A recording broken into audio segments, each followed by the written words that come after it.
building codes and the rest, because a lot, if you fly over these areas that are burned to the ground, you'll see in the midst of 20 homes that are just totally destroyed, one home sitting there because it had the right roof on it. And anyway, since I took office, FEMA's provided Texas alone over $13 billion, $13 billion in 3 years of disaster relief after fires and winter storms across the state. When disasters strike, there's no red state or blue state where I come from. They're just communities and families looking for help. So we're standing with everyone affected by these wildfires. We're going to continue to help you respond and recover. Now, turning to the purpose of my visit. I want to thank Congressman Gonzalez. There you are, pal.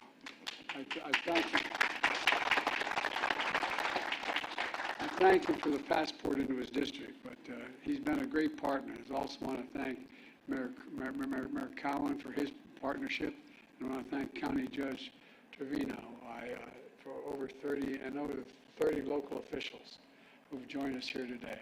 No one works harder for a safe, secure border than all of you. And Secretary Mayorkas has joined us today, and he's joined by 7 mayors and cities and towns across South Texas. 4 county judges here from across the state. I told the county judge that I used to be a county official. It's the hardest job in American politics. You know why? They think you can do everything, you don't have the budget. So anyway. And the 2 leaders from the Texas legislature, State House Leader Trey is here, Trey Martinez Fisher, and the State Senate Leader Carol Alvadero. And all the other local officials that are here today, I want to say thanks. Folks, it's real simple. It's time to act. It's long past time to act. I just received a briefing from the Border Patrol at the border, as well as Immigration and Enforcement, asylum officers, and they're all doing incredible work under really tough conditions. Really tough conditions. They told me what you already know, and we already know. They desperately need more resources. Say it again, they desperately need more resources. They need more agents, more officers, more judges, more equipment in order to secure our border. Folks, it's time for us to move on this. We can't wait any longer.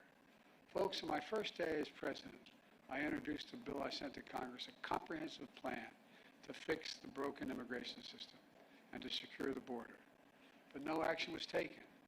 Then months ago, my team began a serious negotiation in a bipartisan group of senators, leading conservative Republicans and progressive Democrats. And it resulted in a compromise bill. It's the toughest set of border security reforms we've ever seen in this country. It's pretty basic. With this deal, we could hire 1,500 additional border security aides, 1,500 additional officers, and between ports of entry. For the last 4 years, staffing has been roughly that, flat, just flat. Agents working overtime, spending long hours patrolling the border, making major sacrifices. And I know it takes a big toll on them and their families. That's why in December I signed a bill finally getting Border Patrol agents what I've been pushed by and reminded by the congressman, overtime pay they deserve. Finally getting overtime pay. I mean, it's ridiculous it took this long. It was a long past time, and I was proud to do it, but we need to do more. It's time to step up. It's time to step up, provide them with significantly more personnel and capability. We also need more immigration judges to help handle the backlog. There are 2 million cases, backlog of 2 million cases. This bipartisan deal would provide funding for 100 more immigration judges immediately. It would also establish new, efficient, and fair process for the government to consider asylum claims for those arriving on our border. Today, the process to get a decision on an asylum claim takes 5 to 7 years. Now, you all know it down here, but the people around the country don't understand it. It's far too long. You come in, you say I have a credible fear, and we've changed that standard to make it hard. We want to change, make it harder. And what happens? You say, well, okay, you can come in the country, but come back in 5 to 7 years, maybe as many as 8 years, and you get a hearing from before a judge to determine whether you can stay. This will encourage more people. This encourages more people to come to the country. If they get by the first, they got another 5, 7, 8 years before they have to do anything, because they know they cannot handle the caseloads quickly, and they'll be able to stay in this country in the meantime. With new policies in this bill, and the addition of 4,300 additional asylum officers, we'll be able to reduce that process to less than 6 months. That would have a serious deterrent effect on those coming north. When the criminal gang said, we'll get you north, what's $8,000 bucks? They say, no, wait, let me get this straight. I'm going to go north. It's going to cost me probably closer to $8, I guess, $1,000 equivalent. And I'm going to get there, and in 6 months, they may be able to get rid of me. I don't know, man. 6 months, 7 years, two different things.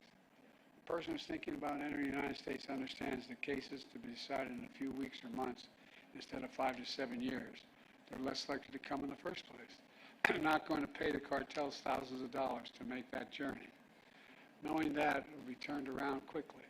Look, then we also need more cutting-edge inspection machines to detect and stop fentanyl from entering the United States of America. A year ago, I stood at the border in El Paso, and I watched these machines at work.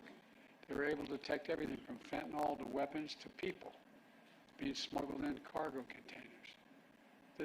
This compromise bill would provide an additional $424 million for 100 more of these machines and could save lives in the process. This compromise legislation will also give me as president, or the next president, emergency authority to temporarily shut down the border between ports of entry when the numbers of immigrants and migrants, overwhelm the border, straining the Border Patrol's ability to process them.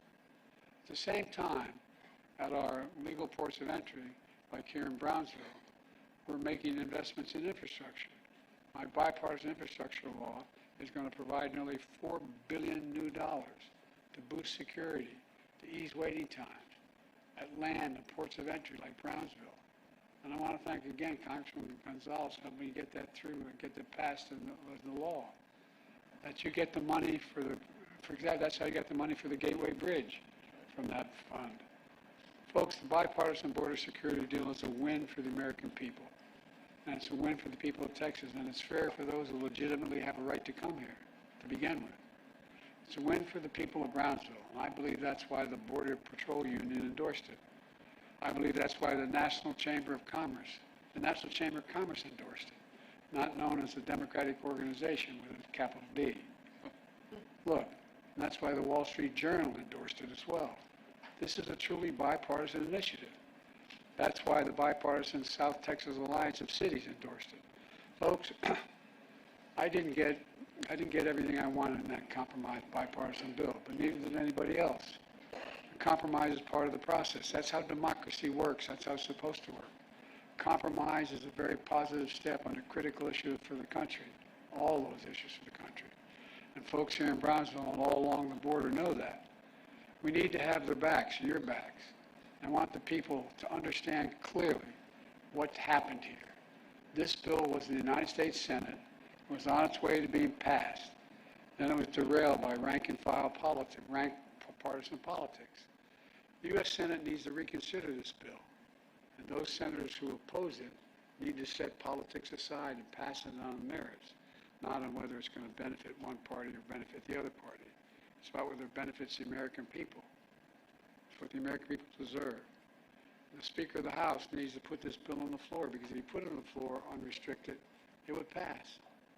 The majority of Democrats and Republicans in both houses support this legislation, until someone came along and said, don't do that, it'll benefit the incumbent. That's a hell of a way to do business in America for such a serious problem. We need to act.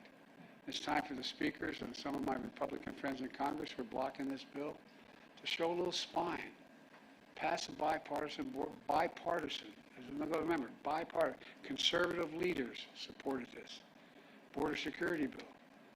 Let's remember who we work for God's sake. We work for the American people. Let me end with this. I understand my predecessor's legal past today. So here's what I would say to Mr. Trump. Instead of playing politics with this issue, instead of telling members of Congress to block this legislation, join me, or I'll join you in telling the Congress to pass this bipartisan border security bill. We can do it together. You know and I know it's the toughest, most efficient, most effective border security bill this country has ever seen. So instead of playing politics with the issue, why don't we just get together and get it done?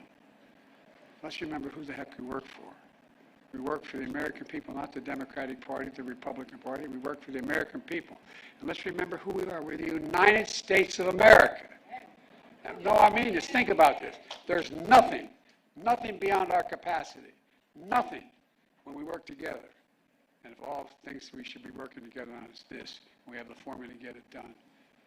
God bless you all, and may God protect our Border Patrol, and God protect our troops. Now I'd like to turn this over to Secretary Mayorkas. Thank you.